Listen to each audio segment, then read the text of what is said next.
Every day, something dramatic happens in the Caribbean that affects our lives. We'll give you the details. We'll give you the facts on Caribbean Perspective with Eddie Frederick. Here's Eddie Frederick. So glad you can join us. Primary contacts of Prime Minister Keith Rowley of Trinidad and Tobago identified and placed in quarantine. This story takes the lead in our 1091st edition of Caribbean Perspective for Thursday, 15th April 2021.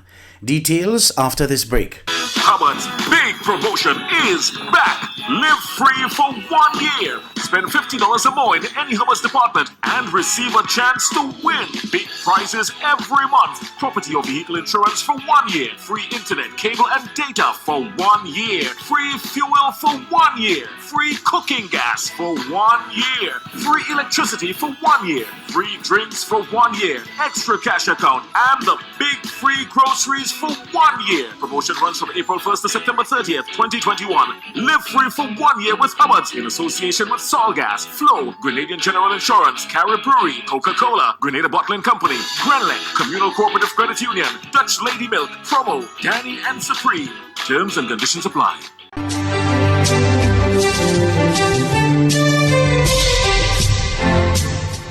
Welcome back. 35 primary and secondary contacts of Prime Minister Dr. Keith Rowley are in quarantine in Tobago. This follows contact tracing in response to Dr. Keith Rowley's COVID positive status revealed on April 6th. Dr. Rowley remains isolated in quarantine. TV6's Elizabeth Williams has been following the story and has more in this report. We would have had a total of 35 contacts here. Those persons have been tested. And the majority of the results have been received and are negative. Some persons will still have results pending. Dr. Hoyt was speaking during the Division of Health's media conference in Tobago. She suggested there was a break in the usual national protocol to house COVID-positive patients for the Prime Minister for national security reasons. Although all COVID-19 positive cases in Tobago are kept at our isolation facility at the fort, needless to say, for national security issues, that wouldn't be where we would have placed the Honorable Prime Minister. So other than that, the treatment would have been in keeping with all other national protocols. In addition, it was revealed persons from Trinidad who came into contact with the Prime Minister have since returned to Trinidad and are being monitored. So they currently have persons who have been contact traced here in Tobago, and they are persons who, because they have returned to Trinidad, would be under the purview of the relevant county medical officers of health in Trinidad, depending on where they reside.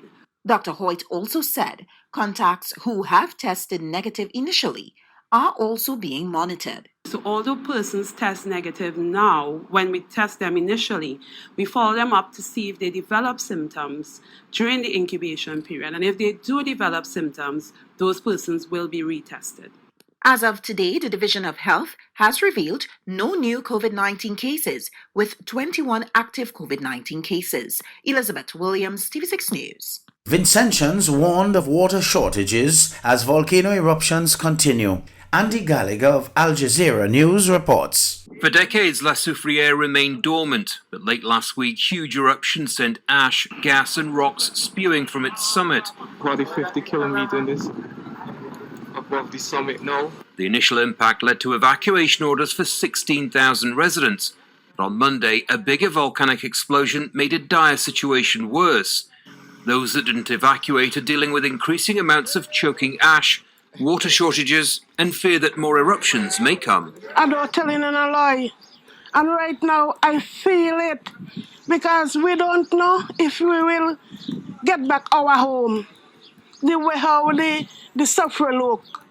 Aid from neighbouring countries is slowly making its way to this island of 100,000 people. But the Prime Minister told Al Jazeera the road to recovery will be hard. We can't say with mathematical precision how long it's going to last, but this is a long haul. We're going to be in this condition for 4 months perhaps or more, but it's going to take much longer time to rehabilitate and to reconstruct. So far, there are no reports of deaths or serious injuries from the multiple eruptions. Those that live close to the volcano were evacuated as scientists saw signs of activity. In 1902, an estimated 1,600 people died during a violent eruption. Those that remember the last eruption in 1979 say this is worse. People looked up, and there is this huge plume of ash hanging in the sky. Silent, deadly, dreadful, ominous. And within minutes, you could just feel a change in the mood in the town. The volcano sits on the northern part of the island, away from most of the population. But the threat to crops, water supplies, and the health of those still on the island is critical. St. Vincent's Prime Minister says normal life doesn't exist, and may not for some time. Andy Gallagher, Al Jazeera. You're listening to Caribbean Perspective with Eddie Frederick.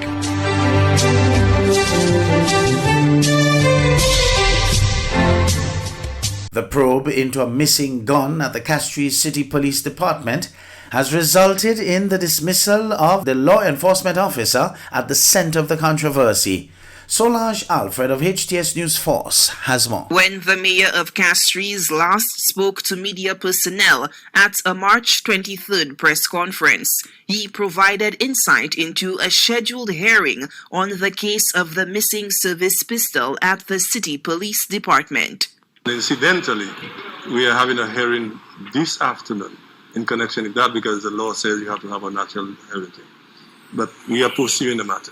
Now, in an exclusive interview with News Force on April 13, 2021, Mayor Peterson D. Francis says the outcome of that hearing has resulted in the dismissal of the officer who failed to sign out the pistol, which is still missing.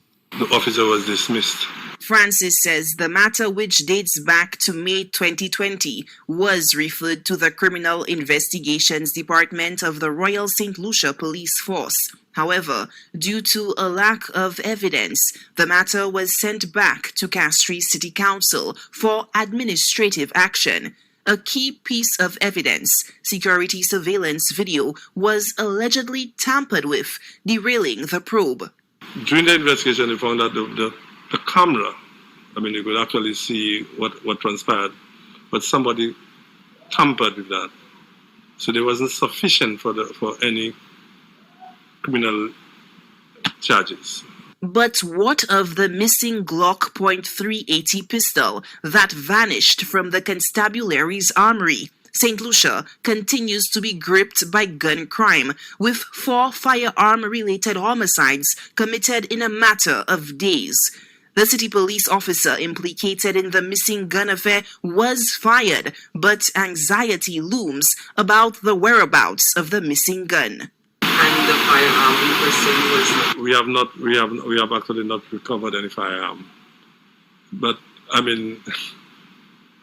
heard from another report. Incidentally, just Friday, I just happened to be switching around in the television. I heard a report saying about giving details about that inquiry we had, and saying that, for instance, it's only the Commissioner of Police that can fire because he got that from a lawyer 40 years standing. Francis sought to clear the air on the powers of the CCC and the governing City Police Act. We have the authority. We are a statutory body, and as anything else, if there's anything that comes up, we have to get a person a natural justice hearing. But the CCC, are the people who hire and fire city police. The mayor says the structure of signing out guns and ammunition from the city police armory will be revised to avoid such occurrences in the future. Solange Alfred, HTS News Force. Paul Lopez of News 5 Belize reports on developments relating to whether the spat between the two opposing parliamentarians was a racial slur or heated put down. Madam Speaker, I am not yielding to him. It's a point of order. You must yield. Yielding. You must yield. I don't must. You sit down, boy. At Friday's presentation of the budget at the National Assembly, Era Representative for Kaya South, Julius Espat, referred to the leader of the opposition, Patrick Faber, as a boy. Demanding an apology but not getting it from Espat, Faber and the other opposition members walked out. Outside the House, a member of the press asked the leader of the opposition if he felt Representative Espat had used the term in its racial connotation. You all believe racist Absolutely. undertones as well. If it were, in fact, coming from him, it can be nothing else. His colleague, the member for Mesopotamia, Shine Barrow, said that in his view, Espat's use of the term boy was both belittling and racial. He says people immediately started to contact him following the exchange. Do you think it is a term, boy is a term of belittlement, or it is a tone of a racist put down? Because you were talking about racism in there. Yes, I believe it is both. And I got several texts from people in my constituency outraged, and they felt immediately that it was racial coming from him. In his own defense, Area Representative for Cayo South, Julius Espat, said that he did not use boy in a racial context, and the strong response is part of the opposition's agenda. I think you're wrong. I didn't make any racist law. And I am not being disrespectful. I was just responding to accusations that were wrong. And I wasn't given an opportunity to. I might have expressed it in an emotional way, but I was trying to base it on facts, and they didn't want to. That's an agenda by the opposition. For his part, Farber says Espat was attacking his level of seniority on the political scene. Yes, I am one of the younger members of parliament, but I am senior to him any day in terms of the number of years and the number of times that people have elected me. This is not the first time members have insulted each other. Yet, according to the House of Representatives Standing Order, it is out of order to refer to or use offensive or insulting language about members. Additionally, members shall not even be referred to by their names. Despite this rule over the years, Belizeans have repeatedly witnessed name-calling and improper references being thrown across the aisle from both sides. Some of the most indelible moments were from none other than the former Prime Minister, Dean Barrow. When you talk about who old and tired and no go, why you have to talk to your papa? Then you have to talk to? If I am 68, he must be 76. And he announced that he still will run again for George. That's the way old and tired I need to go. I will tell the House and the gallery that I had to call you this morning to ask your apologies because I needed to be late. What happened was that I left Belize City.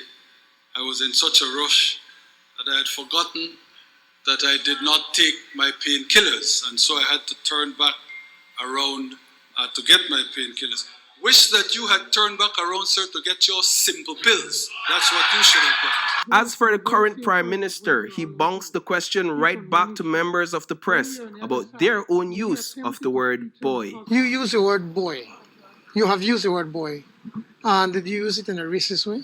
I did not, so thank you very much. I answered you. Thank you very much. Whether a member of the House is being referred to as a boy, simple, jail bud, or a sick puppy, the standing orders make it clear that these are not befitting of a statesman and go against the rules of decorum inside the House. While Speaker Valerie Woods did rise and admonish members to be mindful of their parlance and the names used going forward, on Friday she was met with the backs of the opposition members as they staged their walkout. This member is really out of order, and if you refuse to discipline him, if he can call me a boy, what if I would call you gal? What if I call you gal and you just want to strike off for the record? That would be the most disrespectful thing. I demand an apology from him, Madam Speaker, and if we don't get that, then we are gone. This evening, Speaker of the House Valerie Woods shared the following statement with News 5. There is much work ahead to elevate the parliamentary debates, decorum, and respect. As the Speaker of the House, I am determined more than ever to ensure we get to a much higher standard and recognize it requires the collective support and commitment of all parliamentarians, including myself as the presiding officer of the House, to do better and be better. Reporting for News 5, I am Paul Lopez. Did you know that your friends and family can now shop at the Food Fair from anywhere in the world and you can receive here in Grenada? The Food Fair and GrenadaMarket.com now make it possible through secure online shopping and personalized customer service. Simply send your loved ones a list of your preferred items or let them fill an online basket and the items will be available for pickup or delivery. Visit GrenadaMarket.com or thefoodfair.gd today for more details. The new norm. Spread the news.